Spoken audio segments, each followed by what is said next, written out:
Nimeamua tena Mheshimiwa Samia ndiye awe mgombea mwenza katika kipindi cha miaka 5.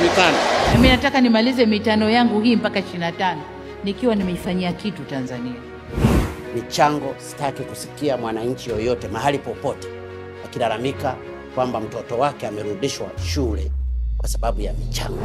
Nia yangu, dhamira yangu ni kuendesha taifa lenye amani na utulivu, taifa lenye maendeleo makubwa.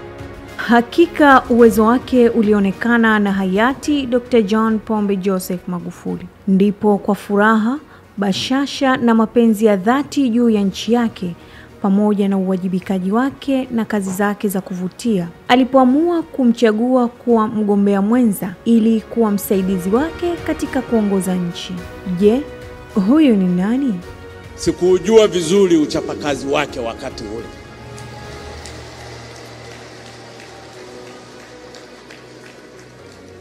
Lakini mama huyu, nasema kwa dhati bila unafiki,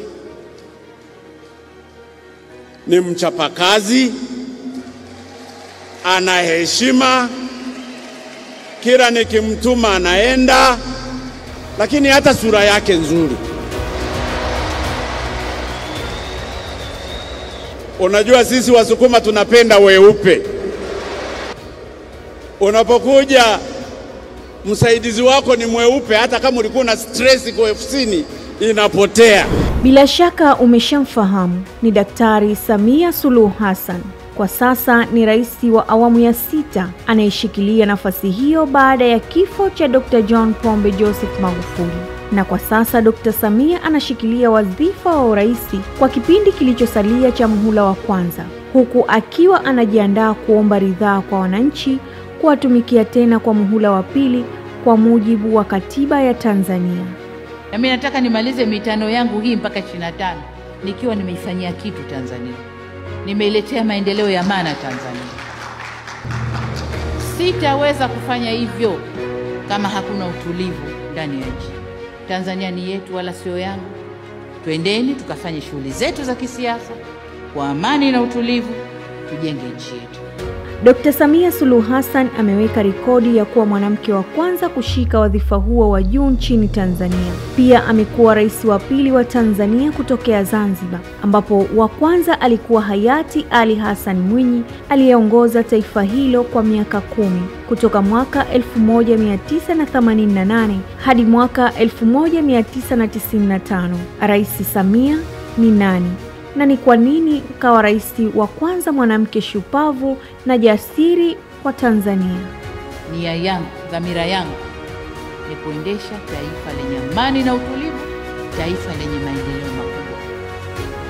Ni kupitia amani na utulivu ndio tunaweza kwenda na maendeleo makubwa. Nasema kwa mengi, nakopa. Ndio, nakopa kwa maendeleo makubwa na mnayaona. Na kila inayoingia nasema imeingia kwenye SGR. Tumekopa FDB, imeingia sijui kwenye daraja. Tumekopa World Bank, imeingia kwenye elimu. Tumekopa hapa. Hivi nikitegemea pesa ya kidata hapa ndani hatuendi ndugu zangu. Aina hii ya kuchukua hatamu kwa Dr. Samia imekuja kwa mara ya kwanza nchini Tanzania wakati jina lake lilipopata umaarufu zaidi alipoteuliwa kuwa makamu mwenyekiti wa Bunge la Katiba mwaka 2014.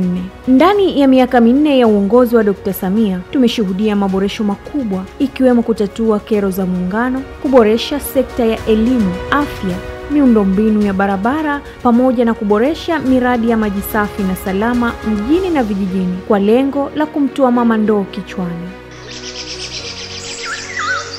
Bila maji hakuna uhai. Dhamira yetu ya kumtua mama ndoo kichwani iende kukamilika. Kila kona ya nchi hii, kuna mradi wa maji sasa hivi. Maji ni moja ya nyenzo muhimu kabisa za kufikia malengo ya kuboresha hali ya maisha ya wananchi kijamii na kiuchumi. Halikadhalika, kiwango cha maendeleo ya jamii yoyote kinategemea kwa sehemu kubwa uwepo wa huduma endelevu ya maji na yenye ubora unaotakiwa. Bila shaka kila mmoja wetu hapa ni shahidi wa madhara ya uharibifu wa mazingira kwenye vyanzo mbalimbali vya maji kila pahali Tanzania. Huko vijijini chemchem nyingi za maji pamoja na baadhi ya mito imetoweka kutokana na uharibifu wa mazingira. Ni lazima tuchukue hatua sasa. Turudi tukapande miti, turudi tujiondoe kwenye vyanzo vya maji kufanya shughuli, tupande juu, lakini turudi tukahakikishe tunahifadhi vyanzo vyetu vya maji na yale mamiradi, miundombinu inayojengwa tunaitunza ili maji iwe rasilimali ya kuendelea. Rais Samia ameingia kwenye vitabu vya kumbukumbu za kihistoria kwa mchango wake mkubwa kwenye sekta ya utalii nchini kupitia filamu yake ya Royal Tour ambayo imeibua fursa nyingi za kitalii katika mataifa mbalimbali. Naitamani Tanga ambayo itakuwa na utalii wa fukwe, historia na utamaduni. Tanga hii kwa maumbile yake ni kivutio tosha cha utalii. Fukwe zake, milima na miinuko yake, lakini pia utajiri wake wa kihistoria kwa kuzingatia hulka na asili ya ukarimu wa watu wa Tanga. Naamini Tanga inaweza kuwa kituo kikubwa cha utalii wa fukwe, utalii wa historia, kwa sababu kuna mapango ya Ngoni, magofu ya Pangani, lakini pia misikiti ya kale, watu mashuhuri kama Shaban Robert na utalii wa kiutamaduni vile vile. Kwa upande wa wananchi, changamkieni fursa zitokanazo na ndoto hii. Kwa mfano, bandari zipo fursa mbalimbali ikiwemo wakala wa forodha. Jifunzeni taratibu na vigezo vya kuwa wakala wa forodha bandarini ili mnufaike na fursa hii. Haipendezi tunatanua fursa za kiuchumi, watu watoke mikoa mingine waje wafaidike na fursa hizo. Tanga, jipangeni vizuri. Ikumbukwe kuwa Dr. Samia aliingia madarakani kwenye kipindi ambacho dunia ilikuwa ikipitia katika hali ngumu ya kiuchumi iliyosababishwa na janga la Uviko 19.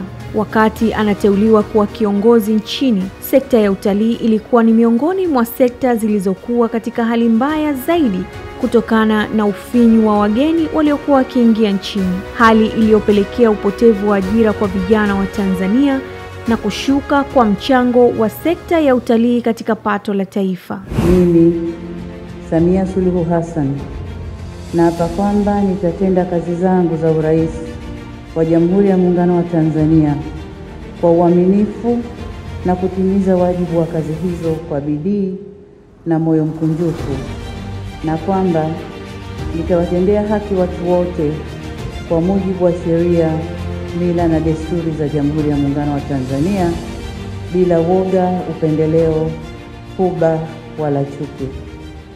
Mwenyezi Mungu nisaidie. Shauku kubwa kwa Dr. Samia ni kurejesha ajira kwa vijana wa Tanzania zilizopotea na kurejesha imani ya watalii kutoka nje ya nchi, lakini pia kuhamasisha utalii wa ndani. Makala hii imeandaliwa na Jabir Ridwan Kasim na kusomwa nami Safia Hussein wa ASAM Online TV.